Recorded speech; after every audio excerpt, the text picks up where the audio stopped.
Hello दोस्तों, मेरा नाम अंकित गंगवार है और आज की इस वीडियो में हम state bank of India PO का जो एग्ज़ाम अभी होने वाला है 8 और 15 मार्च को प्री का, उसके लिए एग्ज़ाम सिलेबस हम यहाँ पर डिस्कस करने वाले हैं। ठीक है, और उस सिलेबस में से जो इम्पोर्टेंट टॉपिक्स हैं वो मैं इस वीडियो के माध्यम से आपको बताने वाला हूँ। रीजनिंग के लिए, इंग्लिश के लिए और क्वांट के लिए जो हमारे इम्पोर्टेंट टॉपिक्स रहेंगे एग्ज़ाम के नज़रिए से, वो हम इस वीडियो में डिस्कस करेंगे। अगर आप पहली बार मेरे दोस्त इस चैनल पे हैं और पहली बार ये वीडियो देख रहे हैं तो हमारी जो ये वीडियो है उसको चैनल को सब्सक्राइब करना ना भूलें, और अगर वीडियो आपको पसंद आती है तो लाइक अवश्य करें, और सबसे इम्पॉर्टेंट वीडियो को लास्ट तक ज़रूर देखें। कुछ भी फालतू बकवास नहीं बताऊंगा, जो भी काम की चीज़ है आपके एग्ज़ाम के नज़रिए से वही हम इसमें डिस्कस करने वाले हैं। तो चलिए फिर फटाफट डिस्कस करते हैं। नेक्स्ट पेज पे चल के देखते हैं हमारा क्या क्या इम्पोर्टेंट रहने वाला है, इम्पोर्टेंट रहेगा एग्ज़ाम के नज़रिए से। ठीक है, तो अगर हम बात करते हैं मेरे दोस्त, थोड़ा मैं जूम कर लेता हूँ, इसको हो गया है। ठीक है, यहाँ से मैंने पेन ले लिया। ठीक है, देखो state bank of India PO 2024 का प्री का एग्ज़ाम मैं यहाँ पे इसके लिए लेके आया हूँ। ठीक है, इसमें जो सबसे पहला वाला कॉलम है वो हमारा क्वांट का है, दूसरा वाला कॉलम रीजनिंग का है, तीसरा वाला जो कॉलम है ये हमारा इंग्लिश का सिलेबस है। ठीक है, सिलेबस आपके सामने है, अगर आप लोग स्क्रीनशॉट लेना चाहते हैं तो ले लीजिए, और बाकी जिसको इंटरेस्ट है वो वीडियो लास्ट तक भी देख सकता है। तो अभी हम यहाँ पे क्या करते हैं, डिस्कस कर लेते हैं, फटाफट देख लेते हैं। देखो, जो हमारे पास क्वांट के इंपॉर्टेंट टॉपिक्स हैं उसमें सिंप्लीफिकेशन तो पीओ के एग्ज़ाम में नहीं आता। अगर आप क्लर्क का एग्ज़ाम कर रहे हैं, ठीक है, तो उसमें आपके पास क्या रहेगा, सिंप्लीफिकेशन रहेगा। लेकिन अगर आप पीओ का एग्ज़ाम कर रहे हैं तो उसमें आपके पास मेरे दोस्त अप्रॉक्सीमेशन आता है, सिंप्लीफिकेशन नहीं आता है। बाकी जो अन्य टॉपिक हैं वो क्लर्क के एग्ज़ाम में भी आएंगे, पीओ के एग्ज़ाम में भी आएंगे, यानी कि दोनों में कॉमन है, कुछ ऐसा अंतर नहीं होता है। ठीक है, दूसरा अगर हम यहाँ पे क्वांट का टॉपिक देखें तो आपके पास प्रॉफिट एंड लॉस है, तीसरा मिक्सचर एंड एलिगेशन है, फोर्थ हमारे पास परमुटेशन एंड कॉम्बिनेशन का है, और प्रोबेबिलिटी है।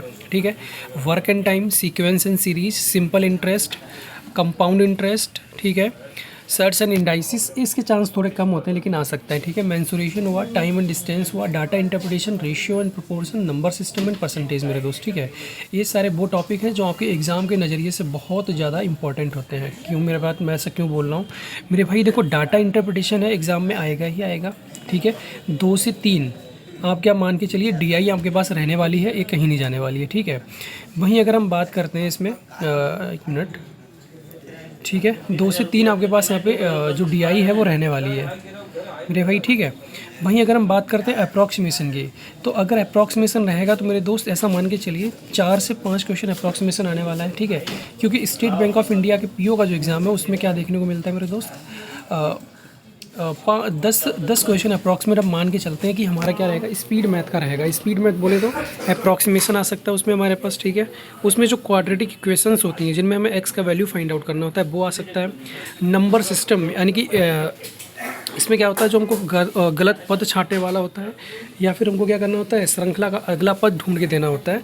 तो उस तरह के क्वेश्चन हमारे पास क्या रहते हैं, इन तीनों सेक्शन में से, मतलब इन तीनों टाइप के क्वेश्चन में से 5 से 10 क्वेश्चन देखे जा सकते हैं। ठीक है, तो मेरे भाई इसके लिए एकदम तैयार रहना पड़ेगा। इसके अलावा state bank of India PO कई बार क्या करता है, इसमें देखा गया है पिछले कुछ शिफ्ट में कि ये डाटा सफिशिएंसी के क्वेश्चंस भी क्या करता है, मैथ में पूछ लेता है।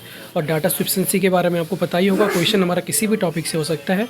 उसमें हमको क्या करना होता है, स्टेटमेंट बेस्ड क्वेश्चन होता है, उसमें हमें बताना होता है कि दिए गए कथन पर्याप्त हैं या नहीं है। इस तरीके के हमारे पास क्वेश्चंस देखे जा सकते हैं। ठीक है, वहीं अगर हम बात करें इसमें मेरे भाई रीजनिंग के सिलेबस की, तो इस सेकंड वाली जो रो थी, कॉलम था जो, ये रीजनिंग का सिलेबस था। अब इसमें हम फटाफट देखो नोट करते हैं रीजनिंग का सिलेबस आपके लिए क्या क्या रहता है। एक मिनट, ओके, ठीक है। तो रीजनिंग के सिलेबस की अगर मैं बात करूं मेरे भाई, तो आपके पास क्या रहेगा, अल्फ़ा न्यूमेरिक सीरीज़ रहेगी। अल्फ़ा न्यूमेरिक सीरीज़ में क्या होता है, आपने देखा होगा आपके पास एक श्रृंखला दे दी जाती है, एक सीरीज़ दी जाती है जिसमें नंबर्स भी होते हैं, डिजिट्स भी होते हैं, सिंबल्स भी होते हैं, इस तरह की। ठीक है, और फिर उसके बाद आपने क्या होता है, उसके बेस क्वेश्चन होते हैं कि आप इस सिंबल के आगे अगर ऐसा मतलब कंडीशन रखी जाती है, फिर आपको क्या करना होता है, उसी हिसाब से अपना आंसर देना होता है। डायरेक्शन डिस्टेंस आप अच्छे खासे परिचित होंगे डायरेक्शन डिस्टेंस के क्वेश्चन से। लॉजिकल रीजनिंग यहाँ पर हो सकती है लेकिन प्री के एग्जाम में कम देखी जाती है, मेंस में ज़्यादा रहती है। इनइक्वालिटीज़ के क्वेश्चंस आपको देखे जा सकते हैं, जो नॉर्मल इनइक्वालिटीज़ होती हैं वो हमारे मेंस पीओ के प्री एग्ज़ाम का पार्ट होती हैं। कई बार कोडेड इनइक्वालिटीज़ भी एसबीआई पीओ पूछ लेता है लेकिन थोड़ा ईजी लेवल का रखता है। डाटा सफिशिएंसी देखी गई है पिछली मंथली क्वेश्चन शिफ्ट में। रैंकिंग इन एन ऑर्डर, ये तो बहुत कॉमन सी चीज़ है। Sitting arrangement, coded inequalities pre का कम पार्ट होती है लेकिन फिर भी पूछी जा सकती है। पजल हुआ, ठीक है। इसके अलावा स्लॉक्स, ये तो बहुत ही कॉमन से हैं, प्री के एग्ज़ाम में देखे जाते हैं। ब्लड रिलेशंस हो गए, ठीक है। और इसके अलावा अगर हम बात करते हैं कोडिंग एंड डिकोडिंग की और इनपुट आउटपुट जो है मेरे भाई मेंस में ज़्यादा पूछा जाता है, प्री में थोड़ा कम, लेकिन एसबीआई पीओ पूछ लेता है, ठीक है। सेम कोडिंग डिकोडिंग का है, जो कोडिंग डिकोडिंग है एसबीआई पीओ नॉर्मल वाला जिसको चाइनीज़ कोडिंग भी बोल देते हैं वो पूछता है, ठीक है। अब प्री के एग्ज़ाम में नॉर्मली बैंक के प्री के एग्ज़ाम में वही पूछा जाता है, ठीक है। अगर हम फटाफट बात करते हैं मेरे दोस्त इंग्लिश के सिलेबस की, तो एक देखो आरसी हमारे पास इस बार 40 क्वेश्चन है, ठीक है। कितना क्वेश्चन है मेरे दोस्त? 40 क्वेश्चन है, तो आप मान के चलिए 2 आरसी यहाँ पर देखी जा सकती है, ठीक है। कितना मेरे दोस्त? 40 क्वेश्चन इंग्लिश का आने वाला है इस बार। हम ऐसा मान के चलते हैं कि 2 आरसी इस बार क्या होगा, देखा जा सकता है। वहीं अगर हम बात करते हैं मेरे दोस्त फिल इन द ब्लैंक, या हमारा जिसको हम क्लोज टेस्ट भी बोल देते हैं, दोनों यहाँ पर देखे जाएंगे, मतलब रहते हैं सिलेबस का पार्ट होते हैं इंग्लिश का, ठीक है। और आगे बढ़ते हैं। इसके अलावा पैरा जंबल्स हमारे पास रहते हैं, वोकैब्स रहती है। State bank of India PO, या फिर आप कोई भी अन्य बैंक का एग्ज़ाम देते हैं, प्री हुआ मेंस हुआ, उसमें जो वोकैब्स होते हैं मेरे भाई बहुत इंपॉर्टेंट अपना जो रोल होता है उनका अदा करते हैं, ठीक है। अगर आपका वोकैब्स वीक है तो आप मान के चलिए आप बैंकिंग के एग्ज़ाम्स में इंग्लिश में उतना बेहतरीन प्रदर्शन नहीं कर पाएंगे, ठीक है। इसके अलावा मेरे भाई पैराग्राफ कंप्लीशन के सेंट यहाँ पर देखे जाते हैं। जो पैराग्राफ कंप्लीशन है मेंस का ज़्यादा पार्ट होता है, लेकिन प्री में भी क्वेश्चन देखे गए हैं, ठीक है। वहीं अगर हम बात करते हैं एरर स्पॉटिंग के, प्री हुआ मेंस हुआ, दोनों एग्जाम्स का मेरे भाई बहुत ही महत्वपूर्ण पार्ट होता है। सेंटेंस कंप्लीशन सेम में मेरे भाई वही है जैसा पैराग्राफ कंप्लीशन होता है, इसमें सेंटेंस को आपको कंप्लीट करना होता है, ये भी इसमें देखा गया है। इसके अलावा अगर हम बात करते हैं टेंसेस रूल्स मेरे भाई, अब यहाँ पे ऐसा नहीं होता है कि आपसे सीधा सीधा डायरेक्ट रूल पूछ लेता है कि प्रेजेंट इंडेफिनिट का है, या फिर एक सेंटेंस में आप प्रपोजिशन से संबंधित रूल बताइए या फिर आर्टिकल से संबंधित रूल बताइए, इस तरीके से नहीं पूछता है।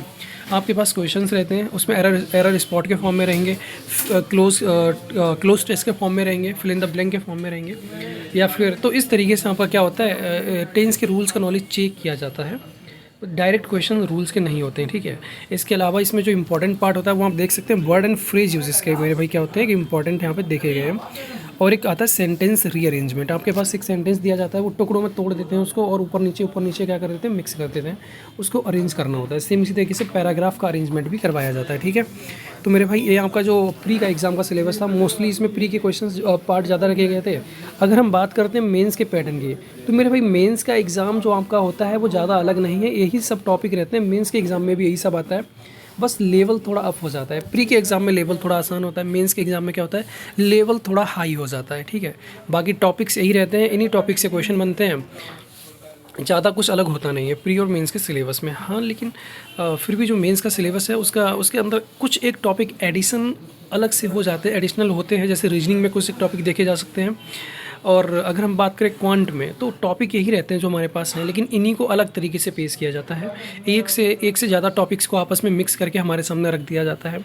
जैसे अगर मैं बात करता हूँ डाटा सफिशिएंसी के क्वेश्चंस हो गए, या फिर हमारे क्या हो जाते हैं जिसमें हमको जो क्वांटिटी 1 एंड क्वांटिटी 2 के बीच में रिलेशन स्थापित मान लीजिए करना है, या फिर 3 क्वांटिटीज़ के बीच में रिलेशन स्थापित करना है, तो उस तरह के टॉपिक्स हमारे पास क्या होते हैं मेरे दोस्त यहाँ पे देखे जाते हैं। उसमें 2-3 तरीके के क्वेश्चन मिक्स कर दिए जाते हैं, तो वो हमारा क्या होता है यहाँ पर देखा गया है। वहीं हम बात कर लेते हैं रीजनिंग में, तो रीजनिंग में भी हमारे पास सेम क्वेश्चंस होते हैं। जैसे ब्लड रिलेशंस, हमने बहुत पजल्स देखी होंगी अभी तक, आप अगर एग्जाम दे रहे हैं बैंकिंग के, तो उसमें ब्लड रिलेशंस के साथ में क्या डाल देते हैं, पजल या फिर सिटिंग डाल देते हैं। तो इस तरह के क्वेश्चन मेंस का बहुत इंपॉर्टेंट पार्ट होते हैं। हालांकि अगर थोड़ा क्वेश्चन ईजी लेवल का होता है तो उसको पीओ प्री में भी मेरे भाई एसबीआई पीओ के देखा जा सकता है, ठीक है। आई होप आपको वीडियो समझ में आई होगी, आपको सिलेबस समझ में आया होगा। अगर सिलेबस से संबंधित कोई भी दिक्कत मेरे भाई आती है, कोई भी टॉपिक इसमें से दिए गए टॉपिक्स में से कोई समझ में नहीं आता है, फिर आपने कहीं और से कुछ देखा है और वहाँ से अगर कोई आपको टॉपिक ऐसा मिला जो आपको समझ में नहीं आया है, तो आप हमको हमारे कमेंट बॉक्स में कमेंट कर दीजिए। हम उससे संबंधित जो भी हमारे पास अनुभव है, ज्ञान है, उसके माध्यम से हम आपको समझाने की कोशिश अवश्य करेंगे। बाकी मिलते हैं बहुत जल्द एक नई वीडियो में।